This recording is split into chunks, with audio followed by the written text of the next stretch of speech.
This is Weirdly Enough, your regular podcast for strange stories and amazing facts, delivered straight to your favorite podcast directory and at weirdlyenough.com. Now, here are your hosts, Andy and Len. That's right. Welcome, one and all to the Weirdly Enough podcast. I'm Andrew Keane. Remember, you can get our podcasts anywhere you get podcasts, which kind of makes sense, really, doesn't it? You can also find us on YouTube. Search for Weirdly Enough on YouTube. We're on Facebook. We're on Twitter as well, Weirdly Enough PC, if you want to follow us on there. How are you with Len here today? How's things? Not too bad, yeah. Get over the kind of post-Christmas hump anyway. Oh, yes. Well, if you're listening to this the day that the podcast launched, it's Monday the 17th. So congratulations. It's Blue Monday today. Do you know much about this? The phenomenon of Blue Monday? Well, a wee bit, because every year it comes round, and I always say to people, you know, it's Blue Monday on Monday. And they're like, what's that? Yeah, Blue Monday. You say it sounds quite cool. It sounds like, you know, it sounds like, you know, a New Order and whatever, you know. But it's supposed to be the most depressing day of the year. There's a whole algorithm that they've used to work that out. I've looked into this more. It's a term. It was originally coined by the UK travel firm Sky Travel, and apparently it's the most depressing day of the year. So we say, why not shake up the zeitgeist, make it a great day, enjoy yourself, and have fun. Sky Travel came up with quite a highfalutin equation for working out that it's the most depressing day. It's based on weather conditions, debt level, time since Christmas. And it's also the time that most New Year's resolutions are broken. I generally don't make New Year's resolutions. I did that dry January last year, but this year I just didn't drink as much at Christmas, so I didn't feel as bad. I have an alternative take on New Year's resolutions. Yeah. I'm all for them, but not at New Year. I've been thinking, because there's a few things I want to do to make some improvements. Okay. I think spring's the best time to do them. Yeah. Spring seems like a more natural time for new starts. Yes. Yeah, it seems like a more natural time to start. And also you've got the lengthening days, you've got the optimism, the better weather. Hopefully hopefully, fingers crossed, dodged lockdowns, you know. I'm thinking from March, April time, May, maybe. You know. I also go through a time, especially to do with getting out and getting exercise and stuff in September, because the summer's over and you're like, well, the fun's over. Yeah. So let's do something active. Let's keep the momentum up and let's enjoy it. And also sometimes in the summer it's warm and you don't want to go out walking and stuff. It's too warm for that sometimes. So September's like, right, let's do this.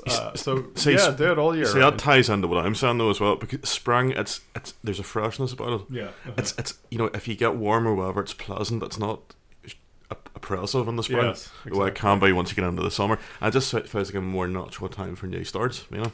Well, this equation was worked out by a tutor from an adult education college connected to Cardiff University. So he didn't work directly for Cardiff University. He's a guy called Cliff Arnold. He worked out the happiest day of the year as well, and that was commissioned by Wall's Ice Cream. It turns out to be a date around midsummer, so the 21st to the 24th of June, round about then. Blue Monday is, of course, a song by New Order. It appeared on their second album in 1983, Power, Corruption and Lies. And the 7.5 minute version is the biggest selling 12-inch single of all time. I did a bit of research and I found a load of different versions of Blue Monday, including a cover by Orgy. Have you ever heard of Orgy? They sound exciting. What are they about? It's quite a good verse, actually. Look up Blue Monday by Orgy. What genre would Orgy be here, though?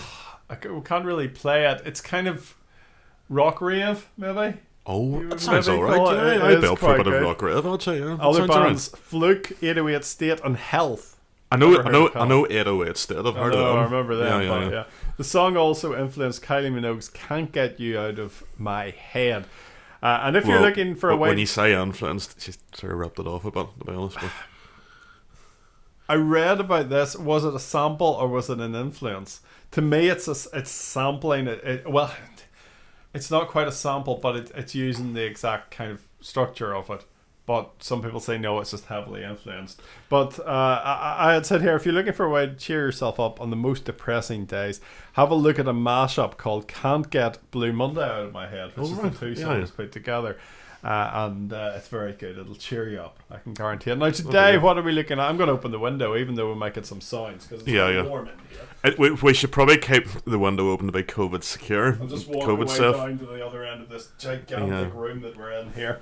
Oh, that's me back. Oh, I'm out of breath now. We're supposed to be keeping the windows open because of the old I can touch Omicrons. I can touch the door of this room with one hand, and I stood up and I didn't move that foot. I was able to open the window. That's how big this little recording studio. Do you know That's what why we've got I all think? this echo. Do you know what I think? I think, say for the next season, whenever we do that of the because we'll probably take a break at some point and then do another season. This is what we're doing podcasting. To recharge the creative juices. Yeah. But I think what we should do is in that brief, hopefully hiatus, we could pull our resources and maybe buy a bunker somewhere and do it from there. I was thinking actually of doing it from that big sound stage. Oh right. That the Beatles, this new documentary by the Beatles, is it called Day or something? Yeah. That they recorded all their stuff at the start of that documentary. I think we should do it. Have you seen any of that? It's on Disney.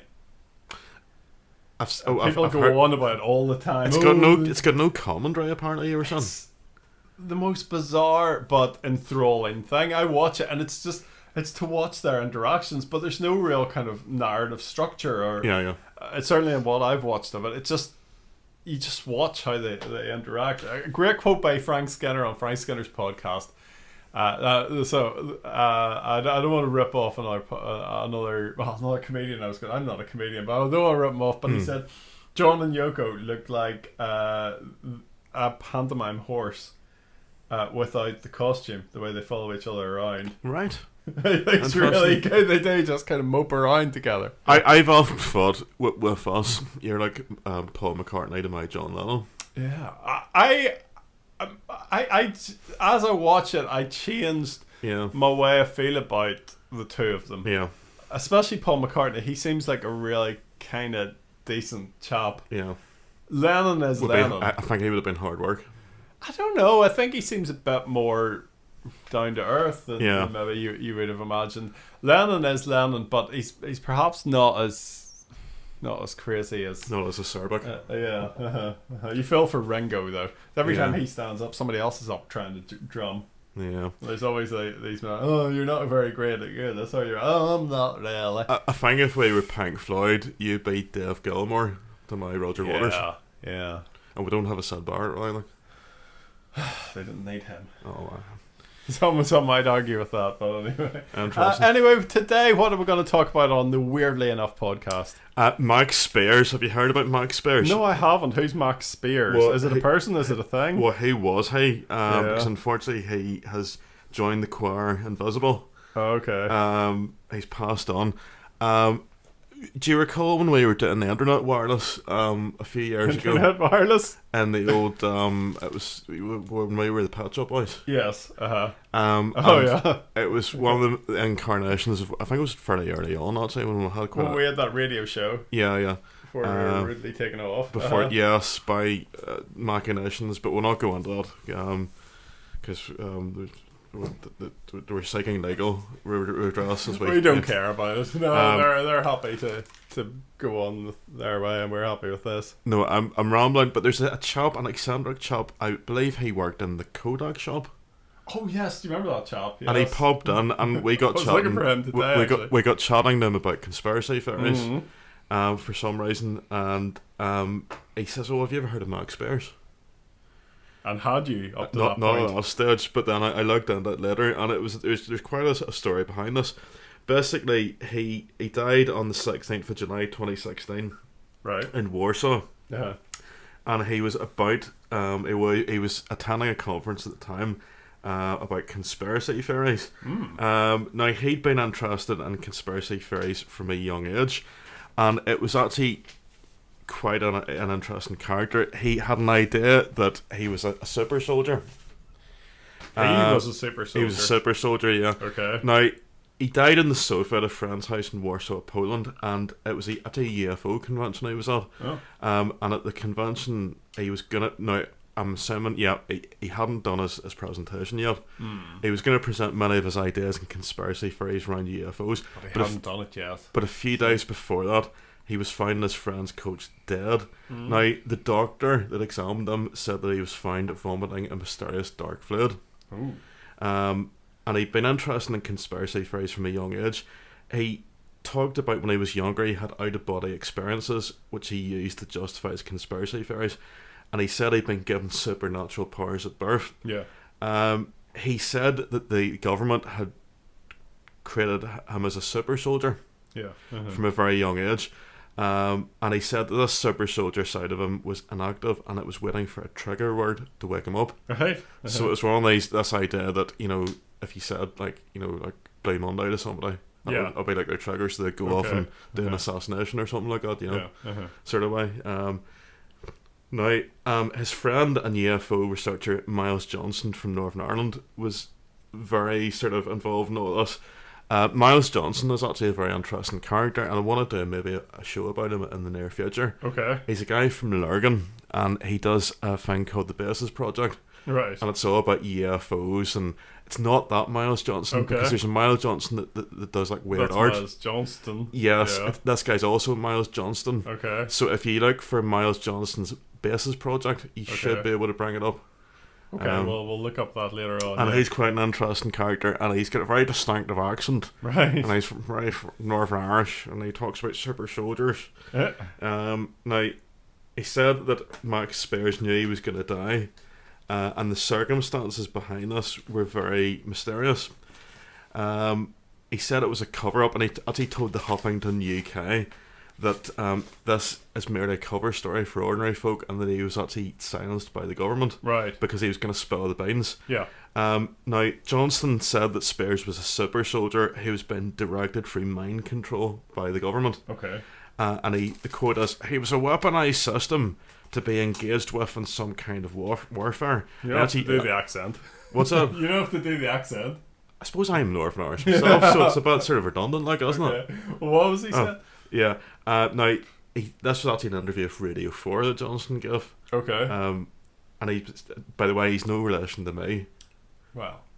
Not that I'm aware of. Like, he's maybe a Lurgan connection, I don't know. But he told BBC Radio 4 Spiers had been working to expose enemies within other realities. Yeah. Now, Max Spiers had very strange ideas. The core of a story, and again, it's in these sort of podcasts, the challenge is always to kind of drill down into the kind of, because a lot of these things are rambling and crazy, and you could spend all day kind of talking to them. But basically, the core of the story is that he was part of something called Project Mannequin. Project Mannequin. Was he a mannequin then? I think that's just a fancy name for it. But it was a top secret operation run by the American NSA, the National Security Agency. Yeah. But it was based out of a secret underground base deep beneath Peasmore, which is a small town in Berkshire. Of course. The DUMS again, DEMB. Now it officially doesn't exist, but it's known in military circles as AL/499 base. So when he actually gave, Max Spiers gave a final interview just before his death to a Polish TV channel, because they were doing a thing about the UFO convention. Right, okay. And he talked about he reckoned he was being psychically attacked. And Max claims that his face felt like it was on fire, and there was a crushing feeling around his throat. Yeah. And there's a number of weird things that people drill down to do with his death. Let's see. I mean, one of the things was the Polish authorities didn't do an autopsy. Right, okay. Which is a bit weird. They also withheld his any kind of details and paperwork about the death. Yeah. There's death down to drugs and pneumonia. There's a load of weird things. I mean, one of the things is when his laptop computer was returned to his mother, several days after the death, she found that every single file and folder had been erased. Right. Like everything. What basically her son's work for the better part of a decade had simply disappeared. And also his mobile phone was wiped. All the little files and things that he saved on his mobile was wiped. I see the importance of taking backups, the cloud, and exactly. all that, yeah. So unless, I mean, it's possible he hid the cloud, or maybe he's a memory stick floating about somewhere. Yeah. I mean, if somebody would have backed it up, but she obviously doesn't know about it. Okay. Now, there's a BBC documentary called Fractured, The Death of Max Spiers, that might be worth checking out. And Vanessa was the mother, and she speculated that someone doesn't want anybody to see the information on those. Yeah. You see, it's not proof, but it looks a bit weird. Okay. Because, you'd think that if somebody could have a look at your computer or your phone, there's going to be something there. There's going to be little notes, and there's going to be photographs and just random stuff on there. It's very strange to be... So as a super soldier, he was battling with things from other dimensions. Was that what? Yeah, especially a little bit vague about it, but I think he was going to spill more of the beans in this presentation at this conference. When his body arrived back in the UK 6 days after his death, the coffin had been completely sealed, and the weird thing about it is, again, it's a bit gruesome. I'll not go into the details, but the decomposition was strangely advanced, right? For the time scale, yeah, and it was like he'd rapidly decomposed, right? And his sister actually, now his sister was wanted to view the body, and she was warned not to, because this says like it's about gruesome. He might not want to sell, but she ignored that and demanded, "I want to see Max." Yeah, and then she said that his face went completely black, to the point that he couldn't recognise him, and it was all distorted, and it was like, how could... I mean, that's the sort of thing that would happen if you were in a damp wood for months on end. For a long time, not over the course of a few days, so that's a bit of a weird one. Strangely connected with a black goo. And there's a strange person, Monica Duval. Yeah, Monica Duval, that was a strange one. Who's she? She is a person that was a friend of Max. There's emails, right, in the days leading up to his death. Max was... Now, he was in there for the convention and an interview, and during this interview, Max was acting out a character. And there's also, at the time, emails being transferred between two women about Spiers' conditions. The emails were between Monica, Spiers' publisher, and Madeline, a quantum therapist, whatever that is. And hours after Max died, Vanessa, the mother, spoke on the phone to Monica Duval, who was the last person to see the son alive. Right, okay. And I believe it was Monica Duval whose flat he was in, when he died on the sofa. Now, Vanessa claimed that he could clearly hear some kind of strange ritual being performed in the background. Yeah. So they were speaking on the phone. A few hours after he died, there was some kind of strange incantation being spoken by somebody in the background, person's unknown. She got the impression that Max's body was still in the house when this was happening, and she claimed in the documentary Fractured that, now, apparently this would have been in English, because I mean, she didn't speak Polish, she said she can make out certain words such as salt and milk, and there's definitely something going on. So that's a bit of a weird one. The Polish police did quiz and investigate Monica Duval in the days after the Max died, didn't they? They did, yeah. And when speaking as part of this documentary, it also came to light that Spiers' mother had a picture of her son that was taken in the morgue. Now, it wasn't shown in the documentary, but it was described. According to Spiers' mother, a red mark was present on Spiers' forehead, like a burn mark, right, around the size of a fingerprint. Yeah. But however, in the medical notes after the death, there was no mention of such a mark or wound being present. So that's another weird one. Now, I mentioned before that he was vomiting this black goo. Yeah. Apparently, the doctor reckons it was about 2 litres worth. Right. This black stuff that came out, which is another very strange thing. Now, it could be possible that he was poisoned. Now, there's a number of theories as to what is going on here, and again, some of this stuff's a bit dark. So I'll not go too much into the details, but one of the theories that has cropped up on the conspiracy fair on social media, that he was investigating satanic rings that involved some very high-ranking politicians and celebrities.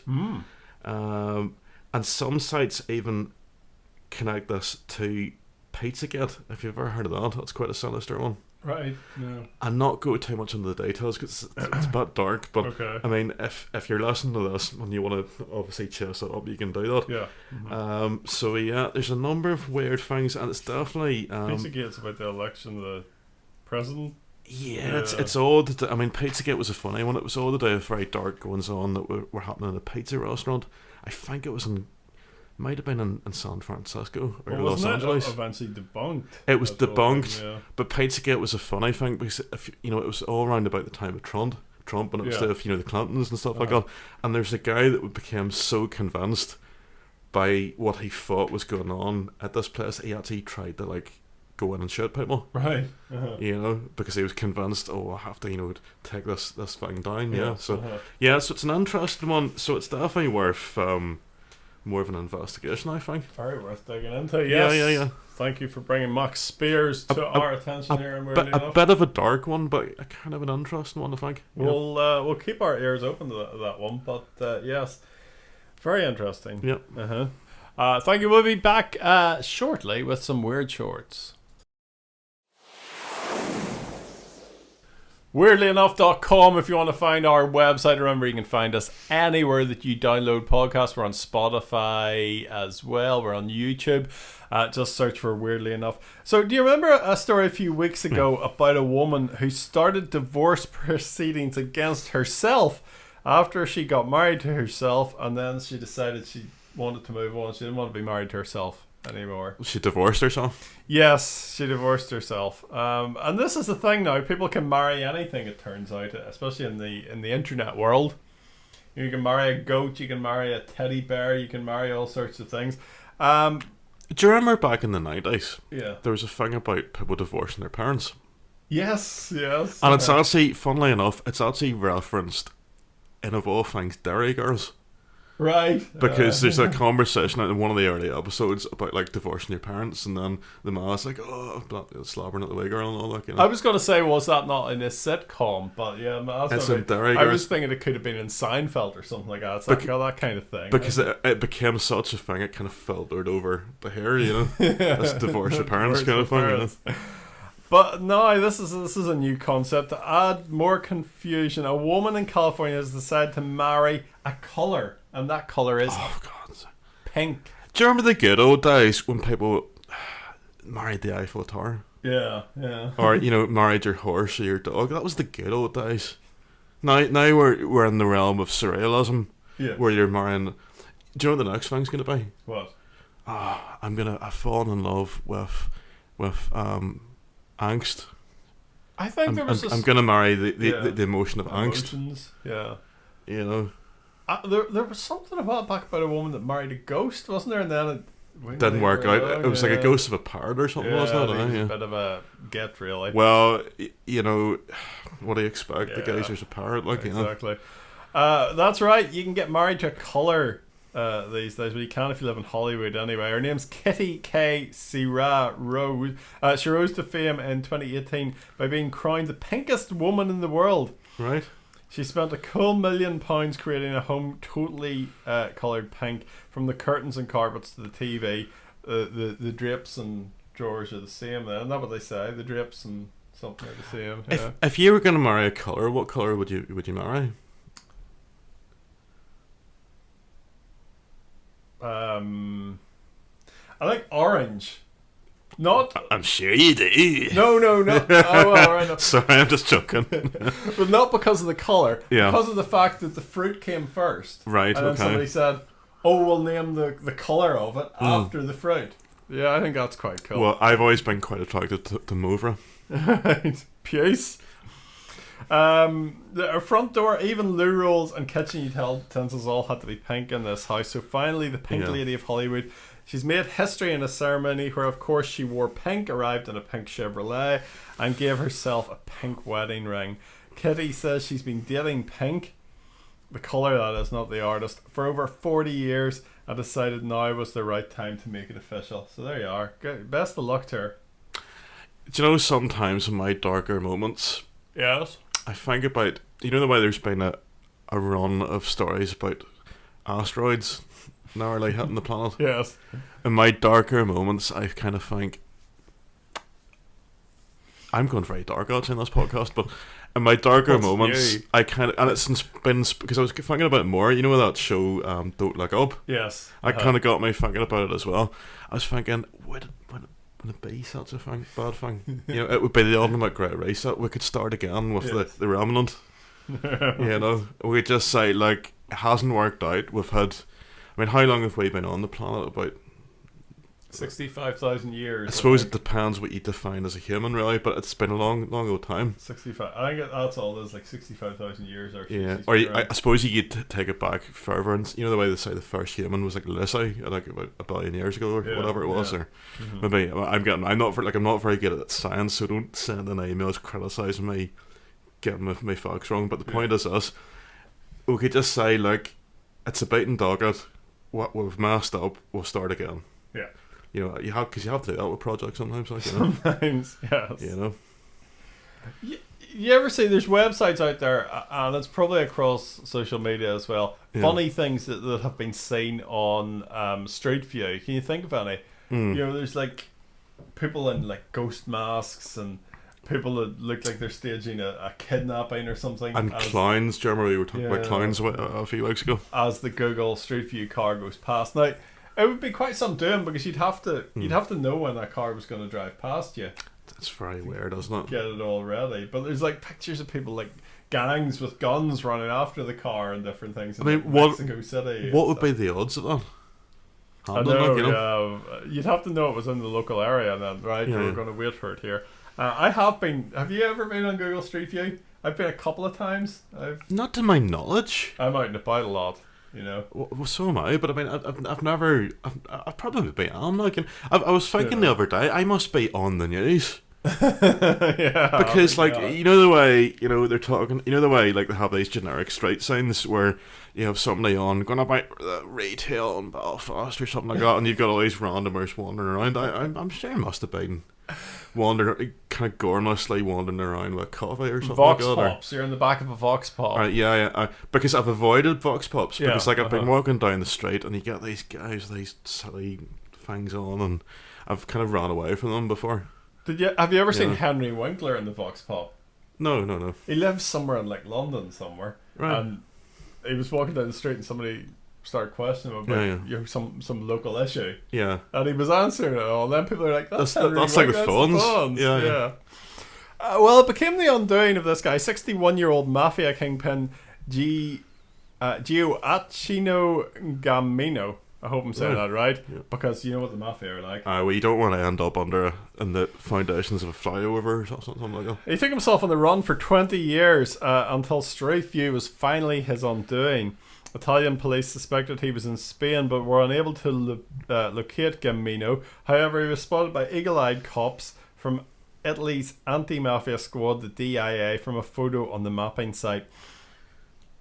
He was going by the name Manuel and was working as a chef in a restaurant called La Cocina de Manuel, which means the Manu's kitchen. So his nickname was Manu. Manu got a bit blasé about being a fugitive, though.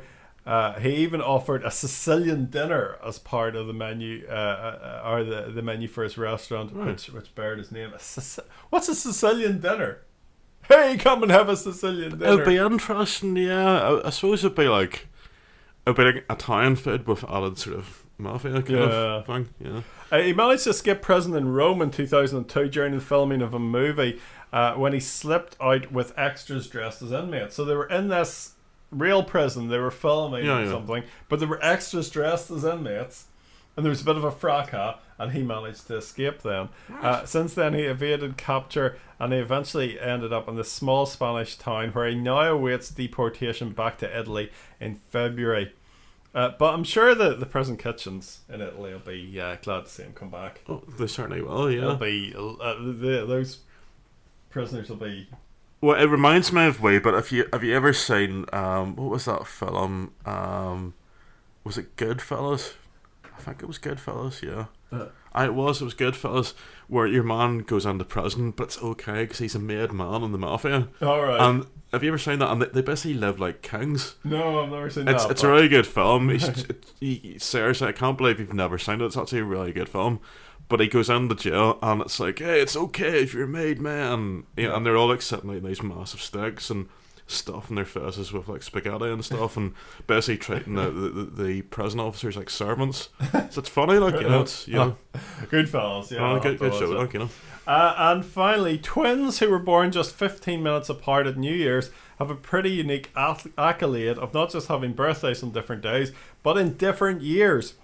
Experts have said the chance of something like this happening is about 2 million to 1. But I think we're all sick and tired of experts these days anyway. I'm not overly impressed by that. It's kind of like, well, I can kind of see how that would happen. Yeah. You know, it's not. I'd be more impressed if they were born in different decades. Yes. That'd be quite funny. Fatima Madrigal and Robert Trujillo welcomed their son Alfredo. Yeah. Alfredo into the world in California at 11:45, but had to wait until the next year to welcome his sister Alan into the world. The twins joined 3 older siblings in the family. Say they couldn't wait to meet the new arrivals. Around 120,000 twins are born in the US each year. However, it's very rare for them not to have the same birthday, and 2 different years is extremely rare. So there you go. I'm gonna say something. You'll probably look at me and you probably think I finally lost the plot, but I'll put it out there anyway. What's that? Is it just me? Or are twins becoming increasingly rare? You don't see as many twins as what you used to back in the day. I think they're more common because of fertility treatment. Because I don't seem to see them as much. Yeah, maybe they don't just dress them up the same or something. I don't know. Yeah, but I suppose maybe I'm probably bent off because I'm kind of thinking, well, you probably noticed them more when you were a kid because you interact with other children who would have been dressed the same, but then when they got to their adulthood, they probably just kind of do their own thing more, you know. Anyway, I don't know where I'm going with that, but, you know, that's kind of a bit Alan Partridge-esque. We should start working on this podcast off the name of the podcast, weirdly enough. So when we talk about something, we should say, and weirdly enough, twins have been born. Oh, mate, that's very cheesy. No, we're not. We're really not doing that. Weirdly enough, that's just that's one of those things. You'd think it was clever. That'd be great, and that would be funny at the start, and then say after a month or 2, it would really great. And you'd be sort of sitting, I wish I'd never thought of doing that. Like, you know, weirdly, it's one of those ideas that weirdly enough would be like, you know what I mean? It would just, I don't know, it's stuck in your cut after a while. I think we'll keep with the kind of the chaos. It's more fun, I think, you know. Thanks for tuning in this week. We'll be back next week with a podcast all about lucid dreaming. That's right, indeed. That's going to be very good. Remember to like and subscribe wherever you get your podcasts. I think we're on Deezer. I'm trying to pick out ones at random that we're on. Are we on Podchaser? Oh, you always ask this. I don't know. Are we on Podomatic? See, a lot of these things. Am I getting confused with? Some of these things are like podcast hosting services. You say we're on Podchaser. I do have. I'm not sure about Podomatic. I probably shouldn't say this, but I do have difficulty understanding the concept, which it's a bit embarrassing because I'm supposed to be like a there's podcast hosting services. Right. We're partnered with Buzzsprout. Okay. They're our hosting partner, so they host the podcast. But some of the other hosting platforms would be directories in their own right. I would say if you go to buzzsprout.com, you maybe can find us. But we're on Google Podcasts, Spotify, Apple Podcasts, Amazon Music. You can ask your Alexa to play the Weirdly Enough podcast. Alexa, play Weirdly Enough. I wonder, does that work? We're on Player FM, whatever that is. iHeartRadio is huge everywhere around the world apart from the UK where it doesn't seem to exist, but iHeartRadio as well we're on. Thanks very much for listening. We'll be back next week with Lucid Dream. Thanks for listening to Weirdly Enough. Remember to subscribe to get the latest edition as soon as it drops. And don't forget to leave a review. Email us about anything we've discussed or with your own weird tale at podcast@weirdlyenough.com.